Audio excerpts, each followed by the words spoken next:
All right, everyone, welcome back into another NFL DFS video. Going to be breaking down the Friday night matchup between the Green Bay Packers and the Philadelphia Eagles.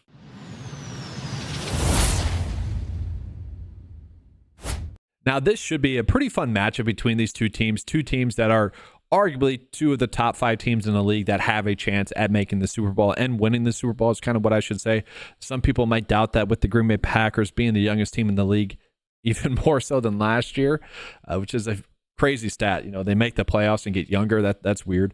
But a fun game nonetheless. It's going to be a high scoring game and a close scoring game. So the point difference here is going to be 2.5 points in favor of the Philadelphia Eagles. I do want to call out some lines that we are getting here in case you guys are someone that bets on kind of both sites as well. So looking at it, guys, Fliff is the site that's the most difference. And again, if you guys do game betting as well, I want to call this out. They have it at -1.5 points. And so you look at mybookie.ag, they have it at 3 points. Okay, so some slight prop line differences or some slight game line differences there. I did want to call that out. When we look at the injury report, not so much going on with the Eagles. Dallas Goedert maybe a little bit banged up, but we're not too worried about that. For the Green Bay Packers, I do think it's important to pull out or to look at. Wouldn't argue that the first part either, but A.J. Dillon is going to be on the IR. Okay, so he's not going to play this season. We already know that. Marshawn Lloyd, there was some rumors about him potentially starting the season on the IR. So I'm really not expecting him to play this year or this week. If he does play, maybe in an emergency role. I just don't know why they would risk that with a younger running back. Plus, they brought in running back Chris Brooks, who, you know, he was someone that looked like a stud during the preseason. I would say he wasn't the best fit for Miami. This is probably an offense where he is one of the best fits. I look at what we have seen from Marshawn Lloyd thus far in the NFL. Not much, to be honest with you. So it's a very limited sample size. I would say Chris Brooks has looked better than him. Then you got Emmanuel Wilson, who is pretty solid. Don't get me wrong. If he had top end speed, he could be one of the better running backs in the league, but he doesn't. So he just has good vision, good patience, doesn't have that elite top end speed. So he's just an average guy. But that's my long way of saying you're probably looking at a massive workload for Josh Jacobs. He's probably going to be someone that we want to be looking at. And then I think it's worth calling out Romeo Doubs currently could sit or be limited. That's going to make the other Packers receivers more viable. And then Tucker Kraft, will he be limited? How much will he play? Is he going to have a snap count restriction? And if so, are we looking at Luke Musgrave? Let's go ahead and get into this game. And so I do want to start out with the Philadelphia Eagles. I feel like they're going to be a little bit easier to kind of tie down to figure out who we want to be on. And so basically last year I was saying there should not be a big salary difference between Devonta Smith and A.J. Brown. If you look at the props that we are getting for those two, there really isn't a big difference between those two. Like you got A.J. Brown. This is underdog fantasy scoring, slightly different than PrizePicks, but it's going to give us the same message. A.J. Brown about 2 more points higher than Devonta Smith. And so we look at the salaries again. Should there really be that big of a difference in their salaries? Probably not. And so I do think Devonta Smith, if we're like choosing between Eagles top end weapons, and I think it's those 4 clearly, we'd probably want to go with Devonta Smith as the captain. And you got to remember, the Packers do have a pretty decent secondary. What will they try to do? Will they have Jair Alexander shadow A.J. Brown? Will they kind of use Alexander as a shadow on Smith and then toss more defensive attention to A.J. Brown in a sense, you know, where they have safety over the top help? That could be the case. I don't know. We haven't seen this defensive coordinator for the Green Bay Packers just yet. But regardless, I think there's a better chance that in this scenario, Smith actually does draw the better matchup. So I think if we're choosing between like Eagles players that are going to be lower owned than they should be, especially in the captain spot, I probably do want to go with Devonta Smith. Now, I don't want this board of like looking at the fantasy score to be the one that really dictates who I'm playing and whatnot, but I do think it's worth looking at. And so based off of the data here, and I disagree with this, I want to make this clear, but based on the data here, it's telling us to play Dallas Goedert over Christian Watson, over Romeo Doubs, and even over Wicks, and potentially over Jaden Reed, depending on his salary as well, because they have Dallas Goedert at 8.5 for his fantasy score. And so again, to me, I disagree with that. But if we look at Dallas Goedert and his price tag, it is definitely too low, I would say, if those lines are correct. Again, I don't really think it's true. I don't think we want to be playing Devonta Smith with Dallas Goedert, just as an FYI. Those two typically do not correlate well together. but I wouldn't mind the idea of playing Goddard in the captain spot in lineups without Smith and vice versa. I think that's a good way to go about doing it.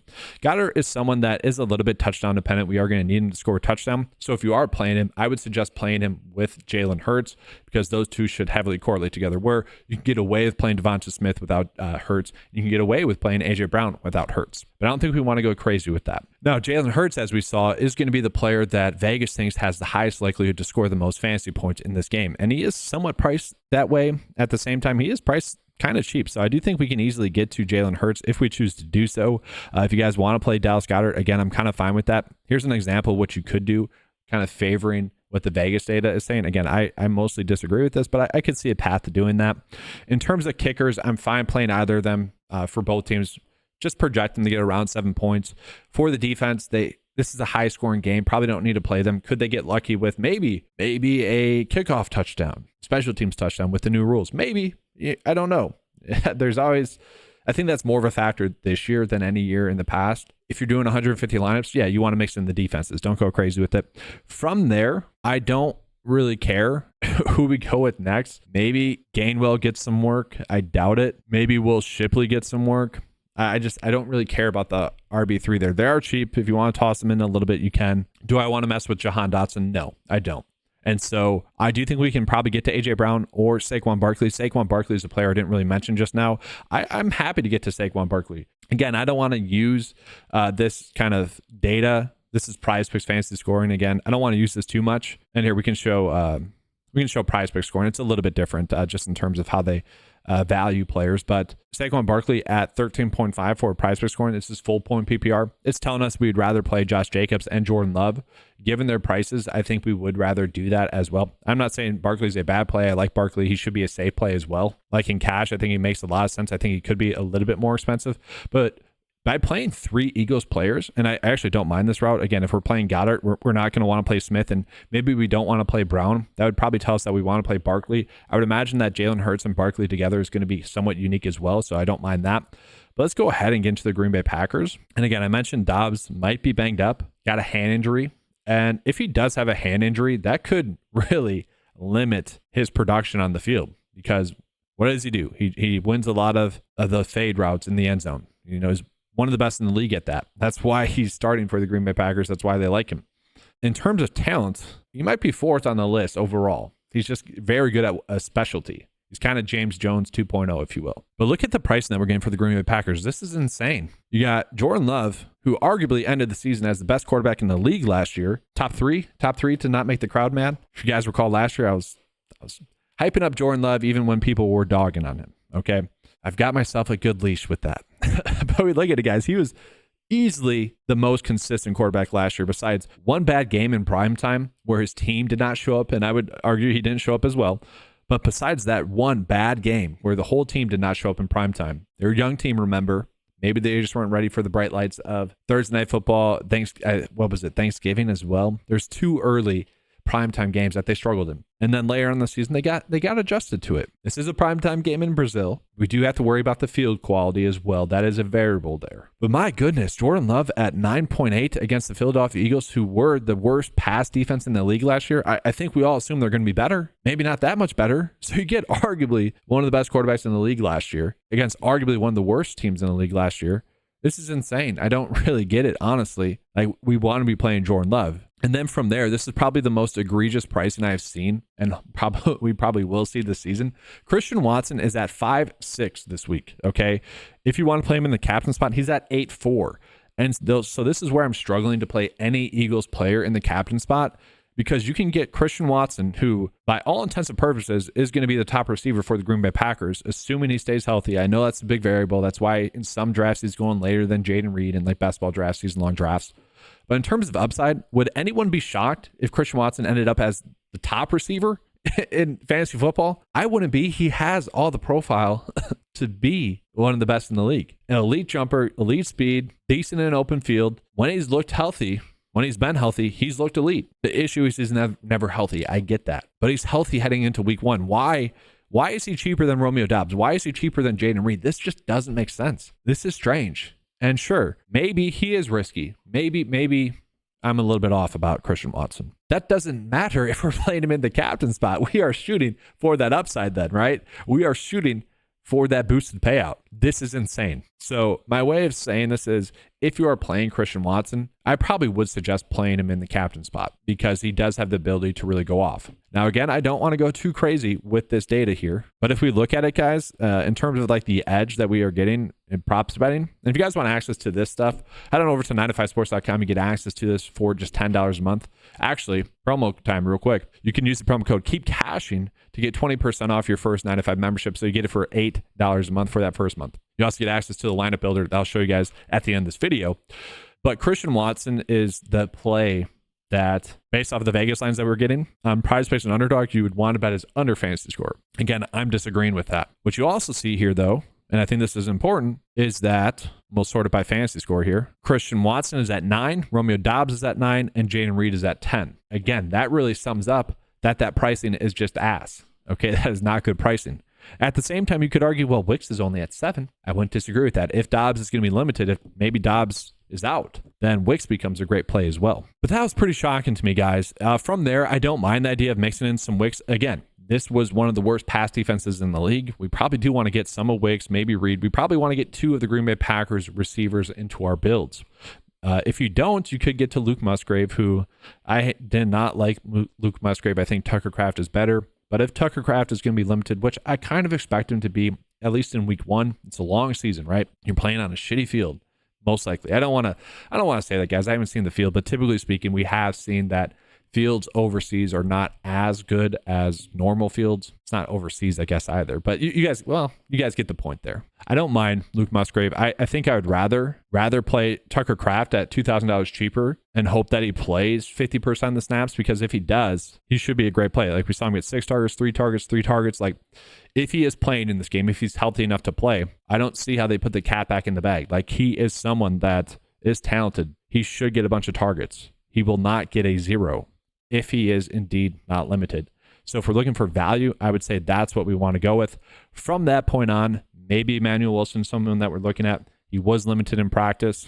If you were looking to play Chris Brooks, you won't be able to. I doubt he gets called up. I don't even know if he made the plane flight.